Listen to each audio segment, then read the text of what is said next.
নমস্কার, নতুন বাংলা থেকে বলছি সন্ময় বন্দ্যোপাধ্যায়। জনতার কণ্ঠ, সেই জনতার কণ্ঠ সরকারি দফতরে পৌঁছে দেওয়ার এই নতুন সেগমেন্ট নতুন বাংলায় আমরা নিয়ে এসেছি আপনাদের কথাগুলো তুলে ধরার জন্য। আপনারা জানেন যে একজন সরকারি কর্মচারী তার তার পেনশন সংক্রান্ত ব্যাপারে স্টেট ব্যাংকে তার পেনশন ঢুকছে না, সমস্ত বিষয়টা তিনি গতকাল আমাদের অবহিত করেছিলেন। আমরা সঙ্গে সঙ্গে সেটা জনতার কণ্ঠ এই দরবারে নিয়ে এসেছিলাম। সেই সমস্যার সঙ্গে আপনার সমস্যাও মিলে যেতে পারে।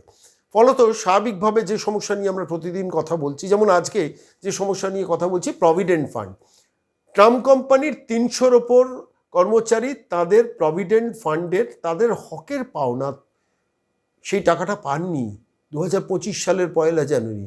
মমতা বন্দ্যোপাধ্যায় সরকার চলে গেছে ২০২৬-এর ৪ঠা মে, কিন্তু ১লা জানুয়ারি ২০২৫ যে মানুষটা রিটায়ার করেছেন সেই মানুষটা এখনো পর্যন্ত তার হকের প্রভিডেন্ট ফান্ডের টাকাটা পাননি। কন্ট্রিবিউটরি প্রভিডেন্ট ফান্ড, সে টাকা তাকে দিতে বাধ্য সরকার, সেই টাকা পর্যন্ত মেরে গিয়েছেন মমতা বন্দ্যোপাধ্যায়ের পূর্বতন সরকার। আমাদের নজরে খবরটা এসেছিল, আমার মনে হলো যে এটা সরকারের কানে দেওয়া দরকার। আমি আপনাদের আজকে একটা অডিও শোনাবো যেখানে প্রভিডেন্ট ফান্ডের টাকা পাননি যারা যারা ট্রাম্প কোম্পানি কর্মচারীরা ছিলেন, তারা হাপিত্তেশ করে বসে আছেন, জীবনের একটা শেষ প্রান্তে এসে পৌঁছেছেন, আর তারপরও কি কষ্ট কি যন্ত্রণা নিয়ে দৌড়ে বেড়াচ্ছেন, কিন্তু পাননি। মমতা সরকার সেটা দেননি। এবার আমাদের কাজ কি? আমরা আপনাদের বক্তব্যটা এখানে রেকর্ড করছি, আমরা সংশ্লিষ্ট মন্ত্রকের মেল আইডিতে সরাসরি মেল করে সেই তথ্যটা পাঠিয়ে দেব, অথবা আমরা সরাসরি মন্ত্রী মহোদয়ের সঙ্গে যোগাযোগ করব, যে মন্ত্রী মহোদয়কে সরাসরি আপনার তথ্যটা তুলে দেবো। যেমন এক্ষেত্রে ধরুন প্রভিডেন্ট ফান্ড ট্রাম্প কোম্পানির সঙ্গে যুক্ত। ট্রাম্প কোম্পানি, আপনারা জানেন, ট্রাম্প তো মমতা বন্দ্যোপাধ্যায় সরকার তুলেই দিয়েছেন, দুটো ট্রামে এনে ফেলেছিলেন। বর্তমান সরকার শোনা যাচ্ছে যে তারা ট্রাম নতুন করে চালু করবেন, এমনকি নিউ টাউনেও ট্রাম চালু করার কথা তারা ভাবছেন। বয়স্ক মানুষ, বয়োজ্যেষ্ঠ মানুষ, তাদের পক্ষে ট্রামটা পরিবেশ বান্ধব একটা পরিবহন ব্যবস্থা, যেটা ঐতিহ্যের সাক্ষী। দক্ষিণেশ্বর থেকে কালীঘাট এমনও শোনা যাচ্ছে যে ট্রাম ব্যবস্থা তারা চালু করার কথা ভাবছেন।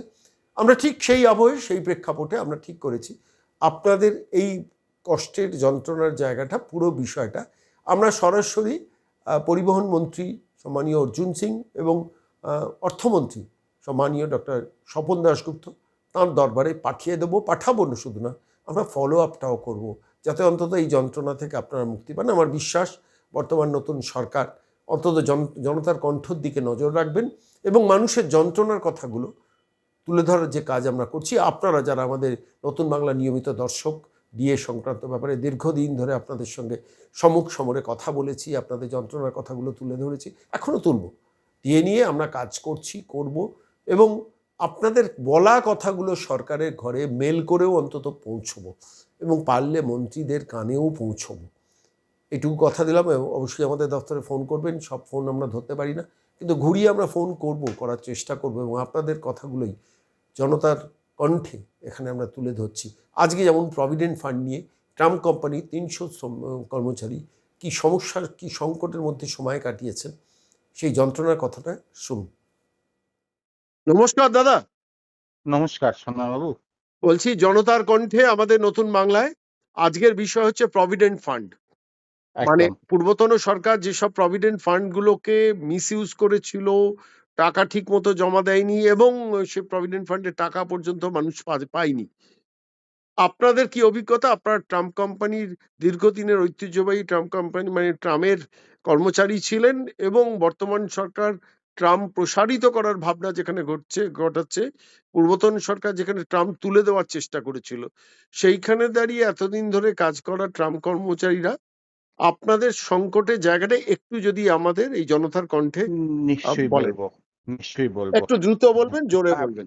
ভয়ঙ্কর অভিজ্ঞতা, হ্যাঁ, ভয়ঙ্করতম অভিজ্ঞতা যদি বলা যায়, তাতেও খুব কম বলা যাবে। মূল বিষয়টা বলুন। মূল 15 বছর ধরে এই বঞ্চনা চলছে।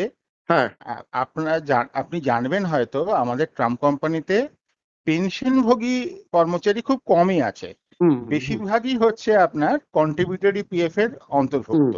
কন্ট্রিবিউটরি পিএফ হচ্ছে কি, যে আমরা একটা টাকা পিএফ, নিজেদের কষ্টার্জিত টাকা পিএফ এ দিচ্ছি, ঠিক সমপরিমাণ টাকা কোম্পানি দিচ্ছে এবং এই হিসেবেই দেওয়া হয় যে যখন আমরা রিটায়ার করব তখন সেই টাকাটা সঠিক সময়ে পেলে পরে সেটা আমরা ব্যাংকে রাখতে পারি, আমরা সেটা দিয়ে আমাদের ছেলে মেয়ের বিয়ে বা শিক্ষা এইগুলো আমরা কাজ করতে পারি। হুম এবং এই ক্ষেত্রে যেটা খুব বড় ব্যাপার, যে এখানে আপনি ইচ্ছে করলে পরে নিজের যে পিএফটা সেটা কিন্তু আমরা একটু বেশিও কাটাতে পারি।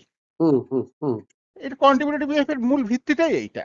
হুম তো আশ্চর্যজনকভাবে একটা সরকারি সংস্থা যেখানে নিচে লেখা হয় যে গভর্নমেন্ট আন্ডারটেকিং এবং একটা ঐতিহ্যমণ্ডিত আপনার সংস্থা, সেখানে গত 15 মাস ধরে একটি একজনও রিটায়ার্ড কর্মচারী পিএফ এর টাকা পাচ্ছে না। আচ্ছা, কল্পনা করা যায়? হুম এর আগে 2 মাস দেরি ছিল, 3 মাস দেরি ছিল, 5 মাস দেরি ছিল, সেটা আবার তার জন্য কোর্টে যেতে হতো। কোর্টে গিয়ে ওই 5 মাস, 6 মাস, 7 মাসের যে না দেওয়া টাকা, বকেয়া টাকা, তার জন্যে কেস করে তার জন্য যে একটা ইন্টারেস্ট হতো সেটা জোগাড় মানে করতে হতো। এখন কোর্টে কি যাবে, লোকে তো টাকাটাই পাচ্ছে না, মূল টাকাটাই পাচ্ছে না। হুম হেড অফিসে গেলে পরে তারা বলছে টাকা নেই। আচ্ছা, হুম কি আশ্চর্য, আমাদের টাকাটা তাহলে গেল কোথায়? আমরা কিছু বুঝতে হুম। পারছি না।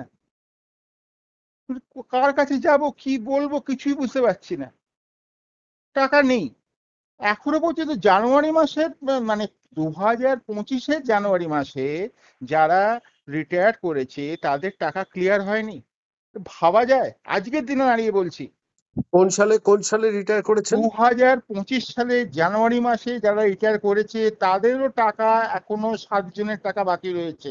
তাহলে চিন্তা করুন, 2025 সালের ফেব্রুয়ারি মাস পুরো বাকি, 2025 সালের মার্চ মাস পুরো, 2025 পুরো, 2026-এর এতদিন প্রতিদিন তো মানুষ রিটায়ার করে যাচ্ছে এই আশা করে যে টাকাটা পাবো, টাকাটা পেলে পরে তারা কিছু একটা কাজ করবে অশক্ত দেহে। তারা এই টাকার ওপর ভিত্তি করে কেউ বেশি টাকা কাটিয়েছে, 20% টাকা কাটিয়েছে, কেউ 30% টাকা কাটিয়েছে, কেউ ডাবল পিএফ কাটিয়েছে। কি মানে আমাদের বলার কিছু নেই, আমাদের বলতে আত্মহত্যা করা ছাড়া কোনো উপায় থাকবে না। না না, এটা ভাববেন না। আপনার কথাটা অবশ্যই সংশ্লিষ্ট দপ্তরে মন্ত্রীদের কাছে পৌঁছানোর দায়িত্ব আমাদের নতুন বাংলার।